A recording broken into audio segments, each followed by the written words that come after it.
Welcome to the Recovery Toolkit podcast. I'm Richie. I'm going to be your host.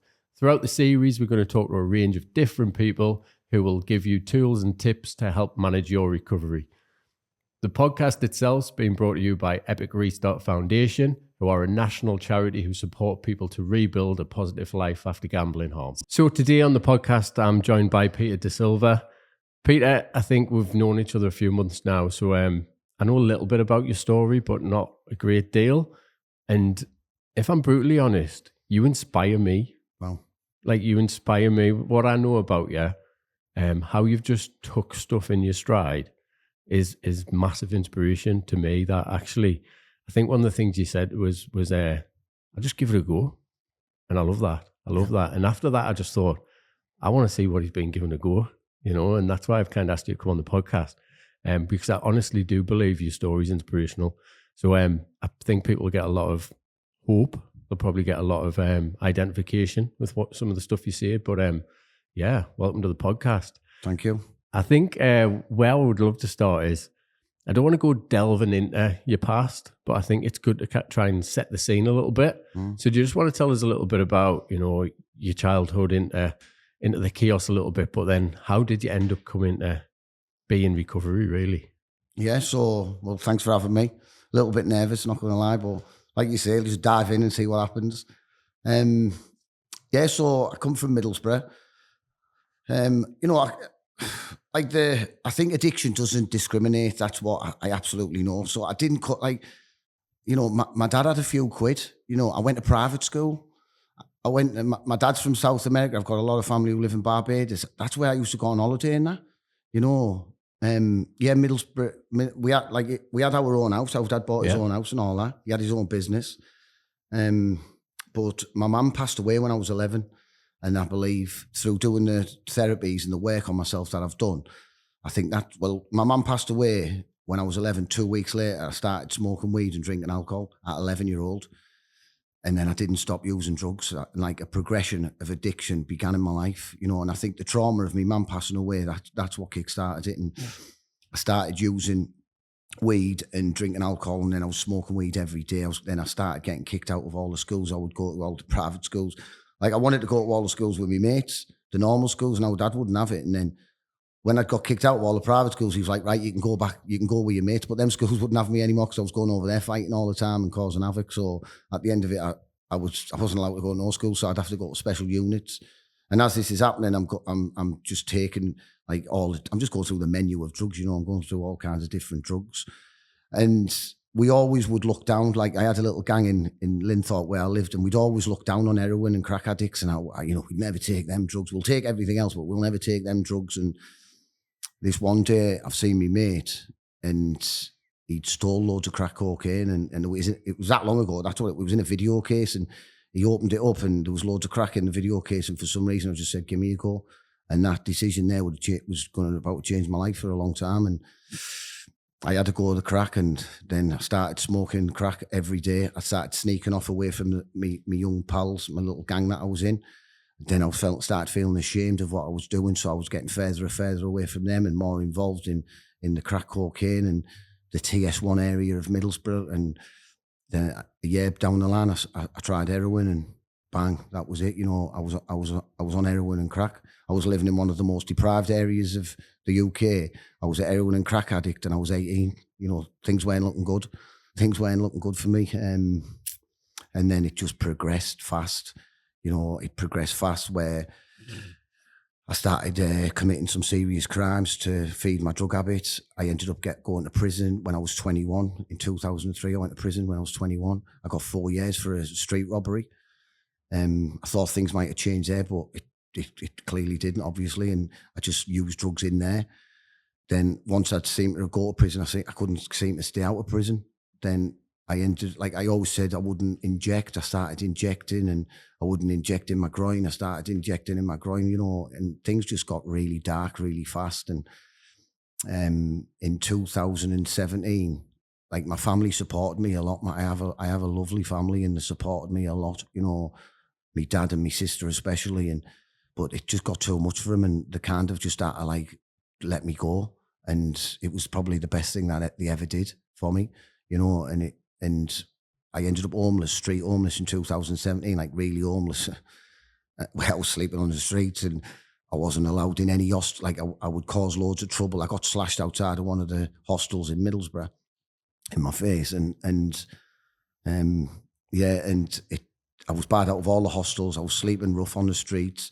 Then one day I went to this my methadone prescriber, and I seen a girl who I used to smoke crack with, and she clearly didn't look like she was smoking crack. She looked amazing, and she said, "Look, Peter, I know a way out. I work in a rehab on Martin Road." I couldn't believe it. Like, I'd lived in Middlesbrough all my life, and I didn't know there was rehab existed on Martin Road. And she told me about it, and she told me what I had to do, and I was willing. You know, I had enough of that life, and I followed what she said, and I ended up getting into Recovery Connections Rehab in March 2018, the 13th of March 2018. I got in. And then my last day of methadone was the 27th of March 2018, and I haven't took a drink or a drug since. Amazing. I love that. It proper hit us when he said 13th March 2018, because I stood on the Tyne Bridge on the 19th of March 2018, and I've never touched anything since then either. So about a week apart. I didn't know that, but that must be why I feel that connection, Peter. Yeah, I like it. You know, but what you've said so far, like chaos, just a life of chaos. Yeah. I think the biggest thing I heard in that was a pivotal point in that was your family just couldn't continue supporting you, and that was a big turning point for you. Massive. And why was that such a turning point? Were your family at that point kind of trying to save you, trying to pull you out the water, so to speak? Were they still enabling you a little bit to get away with stuff? Yeah, like my family would, give me money. They'd do everything because they were worried that I was going to die. But like me in that, like where I got to in my life, I was 35, about 30. Well, I was 35, and I just blamed everyone. I couldn't take any responsibility for nothing. I couldn't. It was too painful. And if I'm honest, I didn't know how to do that. It just seemed so normal and so easy to blame everyone. So I blamed my mum dying. I blamed my sister. I don't even know what I blamed my sister for. Like, I just felt low self-worth towards my sister because my mum died. My sister, at the start, she lives in Notting Hill, has her own practice, and she smashes life out of her. And I just reached for the gutter. So I was envious and thinking, well, how can she do that? And I'm like this. And it was just all blame. And all they did was show me love. But then once I ended up on the street, I realised that there was no one there to blame, and I was in the worst position that I'd ever been. Yeah, so I started to become open-minded and willing to change. It's a big word, that, isn't it? Willing. Big word. I think so many people I see in early recovery don't want the life they've got, but they're not willing to do the work. That's it. And I think that willingness to do the work is the thing that changes your life. Big time. Definitely. So in and out of jail, end up in rehab. What did you first think when this girl who clearly had sorted her life out a little bit and got back on track was stood there in front of you saying there's another way? I couldn't believe it. Never seen nothing like it. The only time I ever seen anyone get clean was when they got out of jail and they had a new trackie on and a new pair of trainers and that, and we were all sat in the crack house and they looked half decent, but 2 weeks down the line they were exactly the same as me. They'd sold the trainers and that. So I'd never really seen that stuff. And when I seen it, I believed. I absolutely, because I knew what she was like. So I thought, you know what, there's something here. She's onto it here. Mm-hmm. Give us a piece. Give us a go. And how long did it take you to get into rehab? It took me about, and that was the thing, like it took me about 4 or 5 months, I think. And I would just go to the meetings and I'd be under the influence, like they'd say to me, don't get too smashed, Peter. We know that you have to use, but don't get so to disrupt the meeting and that. So I would just go in and I'd be still under the influence, acting out, loads of ego, still not taking responsibility for anything. Because if I'm honest, I just wanted to get off 2 main drugs. I didn't know about abstinence. I thought abstinence was a drink in Greece or wherever it is. Yeah. I didn't know what even that meant. So I just wanted to get off heroin, get off crack. And if I'm dead honest to you here and now, I just wanted, like, I sold a bit of drugs in my time, and I was out. I took out a last of Sharmal Shake and I bought a burgundy Peugeot 205, and that's what I got out of it. So I thought, if I can just get back to that moment in my life where I had that stuff, everything will be all right. And then when I went to rehab, I learned, wow, like I learned so much more than that. Yeah, and that's it's quite a big moment in life, isn't it? To go, actually, that's not living, is it? Mm-mm. That's not what life is. That's not what life's got to offer. And then you have that light bulb moment. And by the sounds of it, Peter, you've grasped it with both hands. Yeah. Not everybody gets that opportunity though, do they? No. And I bet you've seen some people that don't. Oh yeah, I think especially in where I live anyway. I don't speak for where I live, but we have like this pipe dream that we're going to be Tony Montana and Pablo Escobar, and we're gonna hit the big time and we're gonna live this, and it's just a lie, And then now I'm out of it all and I see clearly I've woken up here, and that's how I feel. I've woken up, and like I think, and I talk to my pals still, who some of them are still at it, and I'm like, why do you want to cause this misery? Like, it's utter misery, and it has a ripple effect out into families, into the communities. It's a nightmare. It's like a cancer in society, and yet we're trying to strive to do it, like, because we're in a delusional fantasy that we're going to like make some sort of. It's the films, I really do. It's all in films and songs and stuff like that. They must have such an influence when you're young. You believe that you're gonna, and it's just a lie. Yeah, it's scary, isn't it? Because back in our day, we literally used to watch a film, or there'd be something in a TV show every now and again, but then you'd turn the film off or you'd turn the TV off, and that was it. Now, if you want to see it, you can see it 24/7, can't you, on social media, and it's kind of like this aspiration culture that we have now is like, oh, that's who I want to be like, that, and and that's drip fed to you 24/7 if you want it to be, So it's even harder sometimes now because what we're so far removed from what actually is the real world sometimes that it's quite difficult. But for you to go into rehab, break that kind of cycle you'd found yourself in, must have took some courage. Yeah, it did. But it was that dark when I'd left. It was like, it was either that or this. Which one do you want to pick, Pete? And I was sleeping in the snow. I was freezing. I was stinking. I hadn't been washed for ages. I had a gorgeous partner, still have her. I don't know how she stays with me, but I still have her. And, she had to let me go at the end. But then when I went into rehab, I'd come off all the methadone, all the drugs. I was 2 weeks clean. I phoned her up. I said, listen, babe, I'm going to come home now. I said, I've done all my rattle and that. I said, I'm going to come home. I'm going to start doing bits with the lads in Groville and that. And she just said, you know what, you can do what you want, but you're not coming home. And just put the phone down. It's the best thing she ever done, and that's when I did, because that's when I absolutely accepted my fate. I thought, right, I'm here. There's no getting out of here, Peter. You're here. And the staff in there were all lived experience, and they'd been where I'd been, especially my coach. My coach, man, like, I admired him and I respected him, big time. And I thought, if it's good enough for you, then it's good enough for me, kind of thing.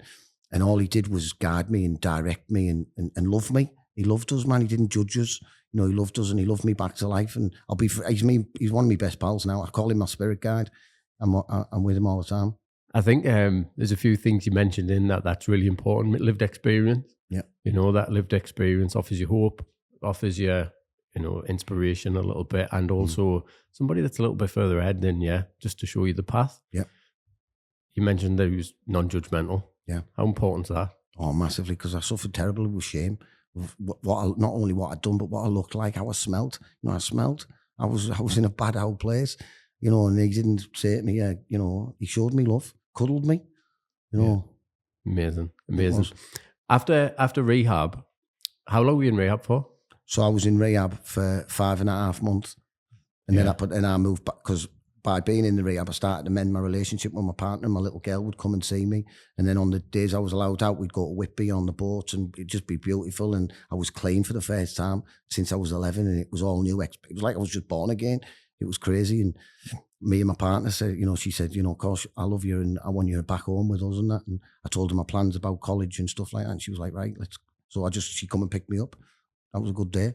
It sounds like I can see the smile on your face when you're doing it. It's making me smile just thinking about it, because when you first went into rehab, I bet you never even thought that was possible. No, this was not the plan. This was not. I wasn't meant to be here talking to you on a podcast. That's not what I thought.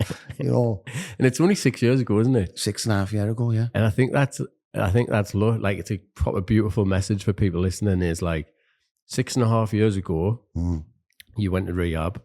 I was stood on the Tyne Bridge, and we're now here on a podcast together, both going, what the fuck's going on here? Do you know what I mean? Like, that's how that's how quick your life can change if you go and put the work in, isn't it? Massively. You know, and we all need that foundation. You know, I went in rehab as well. You went in rehab. That gave you the foundation, didn't it? To really stop and have a look at yourself and go, what do I need to do here? What do I need to do to sort my life out? And you got that chance. I did. Tell us a little bit about what followed being in rehab and what opportunities came along once you were in rehab. Well, so it just keeps giving this stuff, you know. So I went to rehab. I started to learn about my addiction. I thought I knew it all, and they said to me, that same fella said to me, you know, you might know loads about taking drugs, you Peter, but you know nothing about not taking drugs. And I thought, well, you're absolutely right. I don't. And I started to learn about myself, and then he must have seen that I can write, because that's, you know, I'm no Einstein, but he must have seen that I could write. And he said that he thinks I should go to college or go and do a maths and English test first, and let's see if we can go to college. I went and done a maths and English course, a test, not a course, a test, and I got a level 1 on English and a level 2 on maths. So it wasn't anything spectacular. And I went to Middlesbrough College with them results, and they said, right, we're going to let you in. We're going to let you in and do an access course. So I left the rehab on the Friday. Our last picked us up on the Friday, and on the Monday I went into college and started an access course. And I remember being in that course. I remember doing the first assignment and passing it. Like, I got a merit for the first assignment, and I couldn't believe it.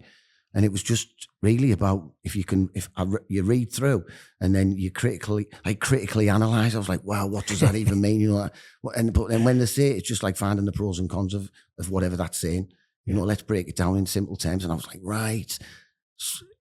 I think it's a bit of a scam, if I'm honest. It makes people think that you have to be something superior, and trust me, like, I'm not, like, you know. And anyway, they told me I had to write a letter to go to UCAS to go to uni, and I was like, well, what am I doing that for? And they were like, because you're on a course to go to university, Peter. After this, that's where you're going. And that was like, wow. Then I was like, wow, I can't believe this. And then I got accepted into Teesside University on a psychology and counselling course, and I just carried on that momentum, carried on that stuff, and yeah, I smashed it. I'd done all right.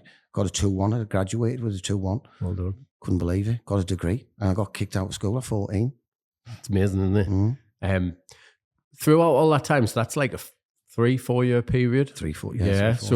So throughout that time, you've obviously maintained your recovery. Yeah. How have you managed to do that? So what's been important in those like early few years that you maintain? What's important, like my most vital stuff, is my connection to my fellow addicts, I guess we say. Connection is protection. Like, the dead cringy, some of the sayings in recovery, but like, I used to cringe at them when I first come about, but they all have a real strong substance meaning, you know, to it. So connecting to my addicts, my fellow addicts, is number one. You know, like, it's a bit selfish recovery, but it kind of works. Like they said to me, if you look after yourself and you put yourself first, everything else will fall into place. It's like Tetris. You know, you'll get your little girl back, you'll get everything back, but you have to look after yourself. So that's what I did, and I put my recovery first. And thank God my family, like, our lass gets a bit angry sometimes, but most of the time we're all good, and she loves it all, you know. So my family have been a massive part in my recovery as well, supported me, especially my sister.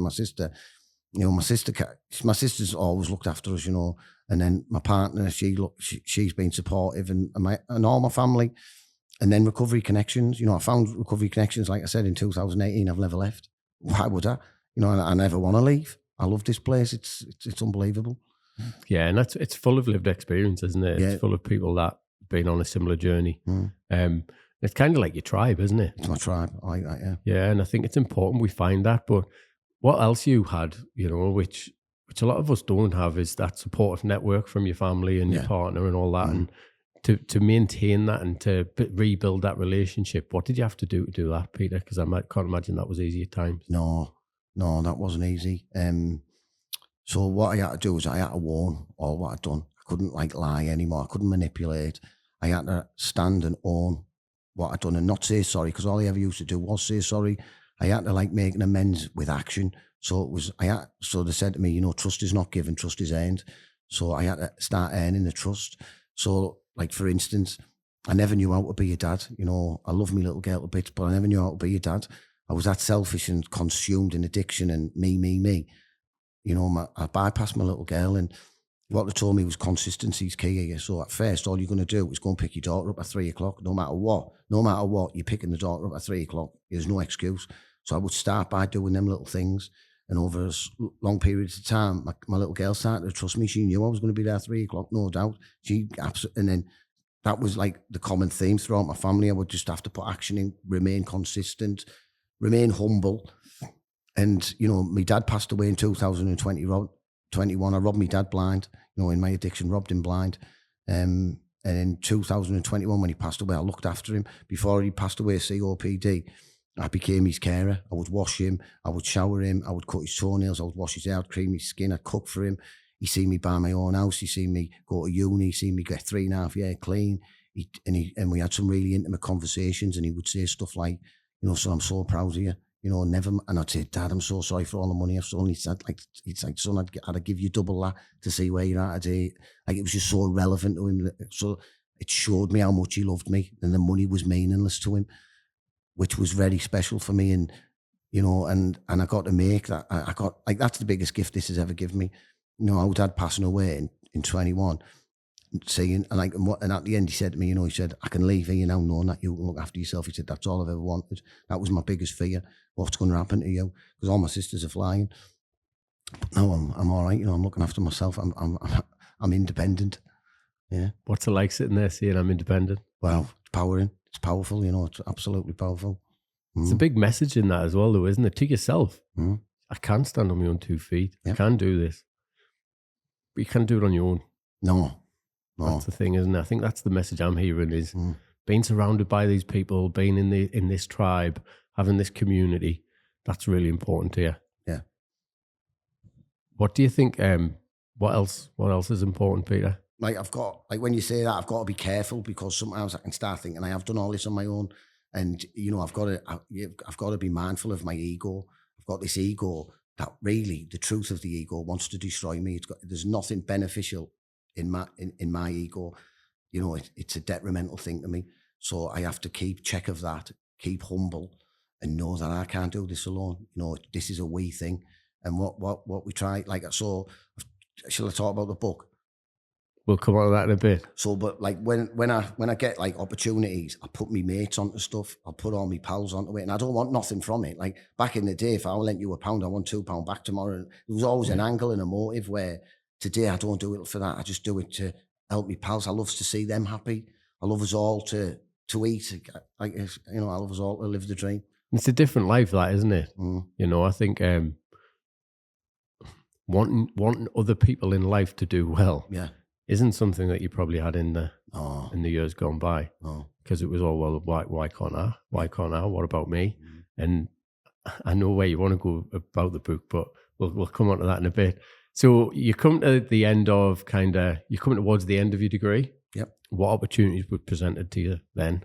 So I'd done an ambassador course at Recovery Connections, of like a volunteering ambassador course.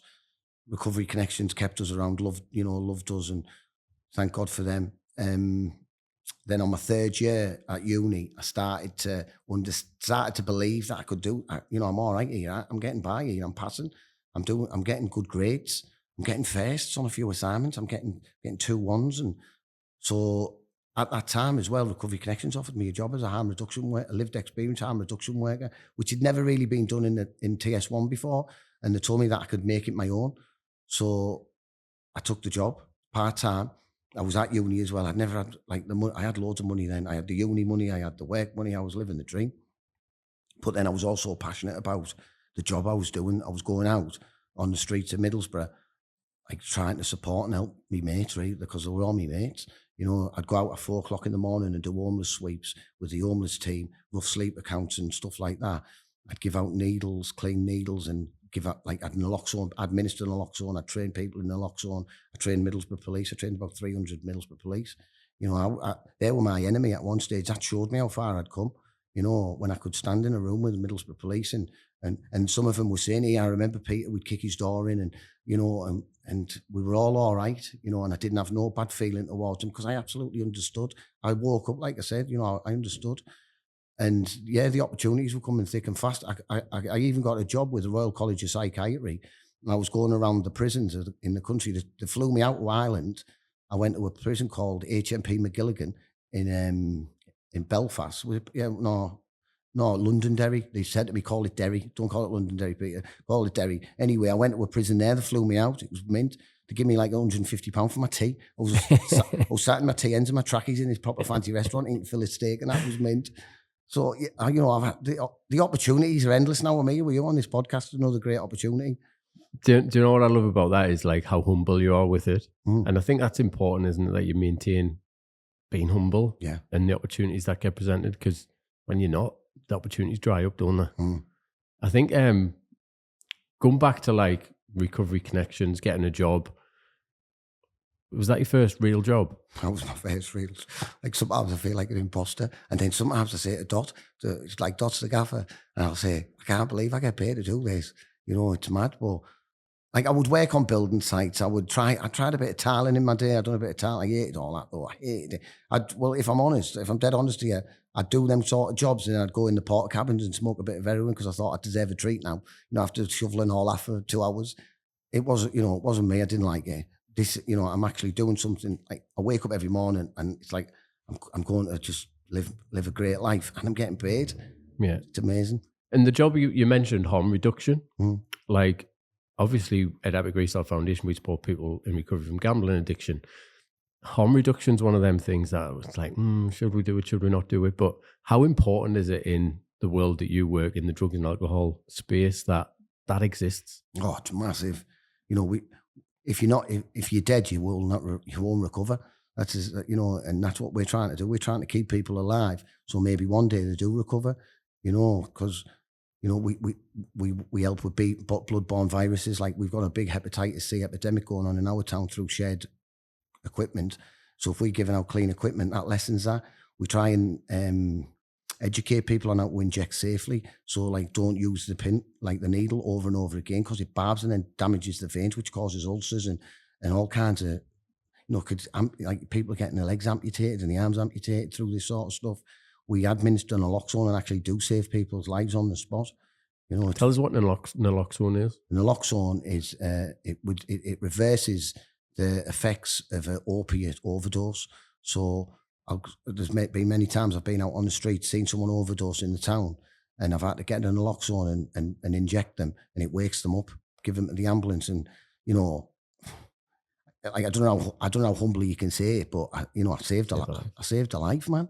No. Yeah. And that's the reality though, Peter. It doesn't have to be humble about it. That's what you've done. That's doing that training is not just, it's that ripple effect, isn't it? I know you mentioned earlier, addiction has a ripple effect. It goes through families, through communities, through society, but so does recovery, doesn't it? Yeah. And I think that's what I'm hearing. You might have saved that person's life by doing that, but you've also trained police, you've trained hundreds of people to do it. You don't know how many people you've impacted. No. Your recovery itself has impacted hundreds, if not thousands, definitely thousands of people. Wow. And that's hard sometimes to hear, isn't it? Yeah. Because it's like, it makes me feel a little uncomfortable. I don't want to hear that. But that's the truth of it, isn't it? And I think you need to hear it because that's the reality. And then we get a job in Recovery Connections, getting paid to do something that you think, wow, what's this all about? What's the journey been like in Recovery Connections? Yeah, so it's been amazing. I'll be forever grateful to everyone in there. Especially Dot. Dot. I met Dot when I first come in, and I love her. She's good. She's a significant person in my life. I met, and it changed the course of my life. Really, I think. So I got the harm reduction job. Then somehow they offered me a manager job in Hartlepool. I don't know, manager, team, service lead. I'm some sort of gaffer in Hartlepool. I've got a little team, and we're delivering the service of Recovery Connections now in Hartlepool, which is amazing. That's going really good. We've employed people from Hartlepool because that's where the power is. It's no good getting loads of us from Middlesbrough going over, because the Hartlepool people need to see the Hartlepool people recover to give them inspiration and hope. So I'm doing that. And I've also now I'm in the collegiate recovery. I've got about 10 titles. I'm a student in recovery lead in Teesside University. That's just kicking off. I've got a few people who I'm talking to. I'm going to try and set up some meetings up in there.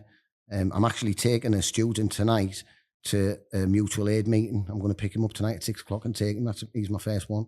Lovely lad. Good stuff. I love all that as well. I think the first time we met, Peter, was Recovery Connections had put on a management and leadership course, and Dot had asked us to come along and take part in the course, which helped my progression in my organisation massively as well. And I remember on the first day, it was like loads of people there, loads of different levels of like, you know, volunteers to managers to, you know, service leads and all that sort of stuff. So loads of different people in the room at different levels. And people were asked, why do you think you're here? And I always remember you saying, there's no chance on hell I can be a manager. I can't do it. That's just not me. I can't see myself doing that. And I think that course went on probably a bit longer than it was intended on, but 6-8 weeks, something like that. And by the end of it, you believed, didn't you? I believed, yeah. It was like when Dot phoned me and said, you know, we've got this position, we'd like you to take it. And then she said, how do you feel straight after it? And I was just like, wow, feel overwhelmed, you know, because I could never see myself like that. And then when I'd done that course with you, and like you're talking manager and leadership and leader, and like, you know, I'm not like that. That's not what I am. But then as I went through the course and I started to learn about the different styles of leadership and stuff like that, I started to think, hang on, like I'm already doing that. You know, is this what a leader is? Because again, it's a bit like the only thing you expect. Like, so then that's what I said to Dot when I got the job. I said, so am I going to have to change how I speak? Because I don't, you know, I speak how I speak, and am I going to have to wear a suit and all that? And she was like, Peter, don't change anything. That's why you've got the job, because of you. You know, and a bit like uni, I thought you had to be like a scientist, like some genius to go to uni. To be a manager, I thought you had to be a certain type of speak well, you know, academic, wearing suits, and it's not so. Again, you know, it's a real world, isn't it? It's a real world. That's what we work in. We work in the real world, and I think relatability is so important, isn't it? I think that's why you do so well, Peter, is because you're just authentic. You're just Peter, you know, and that's who people know and recognize. But that's how you build connection and build rapport with people. Yeah. For me, recovery only happens when somebody feels safe. And people will feel safe around you because they'll go, he gets it. Yeah. He's done it. You know, I think it's a gift in itself, isn't it? And it doesn't matter how much you study or how many degrees you've got or what qualifications you've got, anything like that. When you haven't been through it, it's still hard for people to build rapport with you. Massive.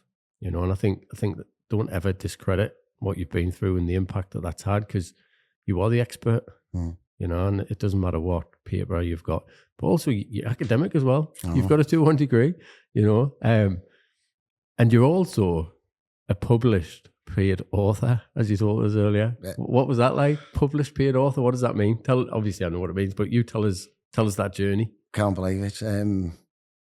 So a man called David Patton from Derby University, professor, said that he'd like me to take part in writing a chapter of a book about prison. And it would be about my experiences in prison and what was good about prison and what was bad about prison, what was recovery like, was there any chance of it and stuff like that. And then he said, do you think you could do it? I was like, how many words are we talking? That was the first thing he asked, how many words like? And he was like, well, there's not really. He said 5,000 to 7,000. I thought, right, it's like an assignment. I'll do it. Right, I'll do it. He said, could you get anyone else to do it? I said, oh my God, yeah, of course. So I put like me and my mates have come into recovery together. We were on the streets together, and then we've come into recovery together. I'm 6.5 years, he's 6 years. He's like 3 months behind me. He come into rehab with us. He was in rehab at the same time as me.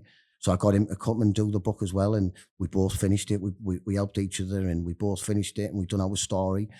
It was long. It was a long old slog, but we got through it. They kept sending the drafts back, telling us to do this and to do that. It was irritating the life out of me, but I persisted, perseverance, learn all that stuff in recovery, carried on. We got it through.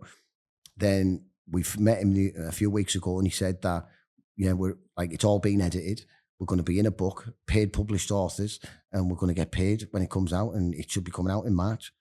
Can't believe it. I think Dot thinks I'm going a bit over the top, because I don't think she thinks I'm going to get much money, but who dares dreams? But it doesn't matter, does it? Definitely not, because what they said is that book's going to go into every prison in the country, all like mental health institutions, so people are going to read that book.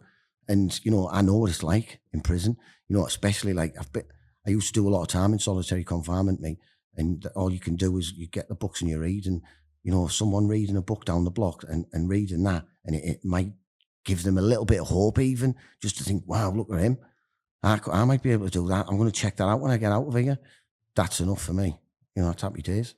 Yeah, and I think, you know, if Peter back in those days was able to pick up one of them books, it might have made a difference then, mightn't it? Might have. I think that's all we've got to be grateful of, isn't it? Is, you know, I always talk about when I talk conferences, you know, workshops, whatever you do, I'm only ever talking to one person, only ever. And if that one person gets it, fair play. It's been worth my time, you know. And a lot of people say, how have you got the courage to stand and do that? And I'm like, I only ever see one person. That's it. There might be 500 people in the room, but I'm only talking to one. You know, and that's the way that I get through everything. Same doing this type of stuff. A year ago, I didn't even think I'd be doing a podcast. You know, never mind 6 years ago. So just keep doing the next right thing. Put one foot in front of the other. And when opportunities present themselves, just give it a go, innit? You just give it a go. Give it a go. What's next for Peter?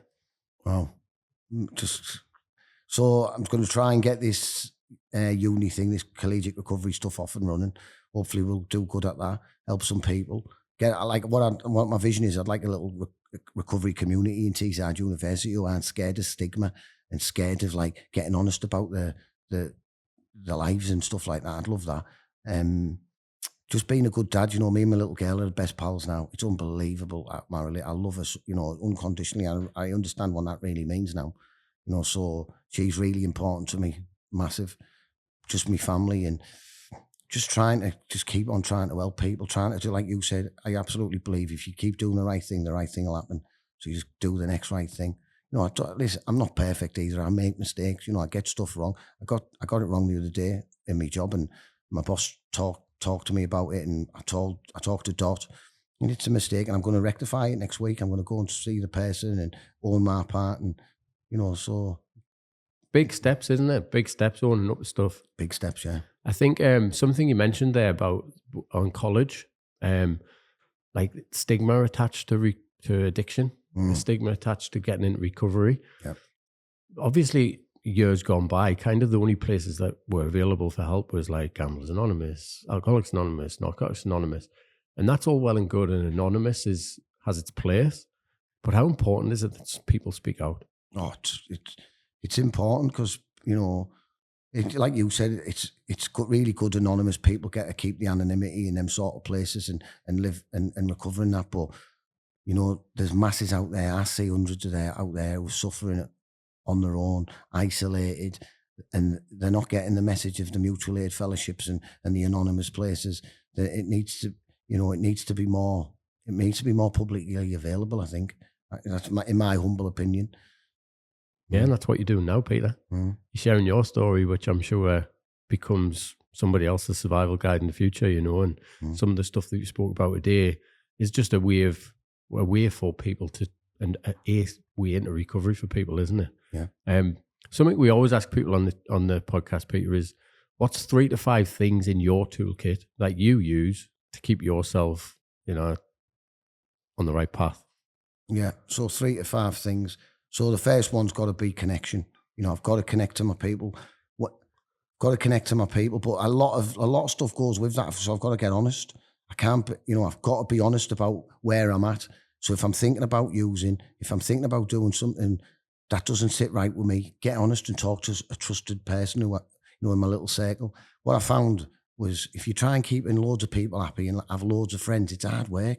If you have a little collection of like 4 or 5 mates who are really, you know, I can count on a few people, you know. What else is there? My family.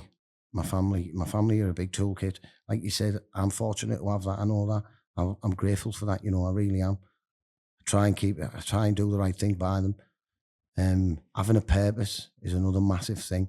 You know, I remember back in the day, I would get clean for a bit, But then I'd be watching bargaining all day, watching porn stars, the auctions, oh God, watching like I just watched loads of antiques. Is that a different addiction that appears? Not yet. But I'd be watching like all that antique stuff, having these delusional fantasies that I'm going to find some oil painting and, and I never had a purpose. That was the thing. I just sat there all day. So eventually I ended up going back using, where today I've got a purpose. I challenge myself. Another one is like, I have a fear-based illness, me. I'm fearful all the time. I'm always scared. Oh, God, of feeling embarrassed, of feeling stupid, of getting things wrong. So what I try and do on a daily basis is challenge that fear. It's going to be all right, Pete. No matter what, you will be all right. And I guess another massive one for me is I just don't put the first one in. My dad died. I didn't put the first one in. I argue with our lass, I don't put the first one in. No matter what, I do not put one in, because I believe if I put one in, I can't stop. Yeah. What about hobbies and stuff? What's that look like now? Well, I've got loads of hobbies, me now. Just played golf yesterday at Ravensworth. I got vouchers to play and I won. But not very good, I'm not good, but I went with some people who were worse than me. But it was great. So I love golf. We go on big walks. I've done all the mountains in the lakes, Scarfell Pike and Helvellyn and all them Skiddaw and that. So we love walking. And I've been lucky enough. I've been blessed, me. I've travelled all over since I've been to Chichen Itza in Mexico, seen the pyramids, been swimming the cenote caves. I've been to Barbados, took my family to Barbados to meet my family over there. Been to Greece. I've been all over the place, man. So yeah, it's endless. I've jumped out of an aeroplane at 15,000 foot. That was a good buzz. It's just unbelievable. It's good, isn't it? Mm. And a lot of, do you know what it is? A lot of people say to me like, my life will be dead boring, won't it? If I give up drink, if I give up drugs, if I give up gambling. It's far from it, isn't it? That's exactly what I thought. I thought, what am I going to do with myself? It's all I know. But now there's not enough time in the day to get everything in. I've got to you got to book all it. That's the thing about that life. It's an absolute lie and fantasy. You think that is a 365 days a year career with no holidays, with no nothing, and you're getting out of it, where you live this legit life and this nice life. And yeah, sometimes it's hard. Life on life's terms is hard, but it does pass. The bad times do. It always passes. My dad died. I thought I had a reservation when I first got clean that if anything happened, is there anything that would get you back to using, Pete? And I said, if my dad died, I'll probably use. 3.5 years later, my dad died and I didn't use. And it passed. The pain passed. Of course, I miss him. But it passed. Yeah, and I think that's the joy of recovery, though, Pete, isn't it? We're able to challenge that core belief, isn't it? We're able to create new stories. We're able to create what we want to create. We're able to write the next chapter of a book. Yeah, you know what I mean. And that's ultimately what we're given is that gift. Is if you don't like something, challenge it, and eventually, if you challenge it enough, you change it. You change the belief. Yeah. You change what's in your core. Because like you said there, probably if my dad dies, I'll probably lose. And you probably did believe it at that time. I did, yeah. But actually, through doing the right thing, by doing the work and realizing that there's another way, you didn't, did you? No. So massive well done for that. I think that brings us to the end, Peter. I've loved it. Thank you. I've learned so much more about you. And actually, I'm really humble just that you've came on, shared it with us, and I'm sure people will just sit back and just go, wow. No offense, if Peter can do it, I'm sure I can as well. Cheers, mate. Thank you. Thanks for listening to the Recovery Toolkit podcast. If you took something positive from it, then why not subscribe? If you or somebody you know has been suffering gambling-related harm, why not head over to our website where you can join our community? The link is in the show notes.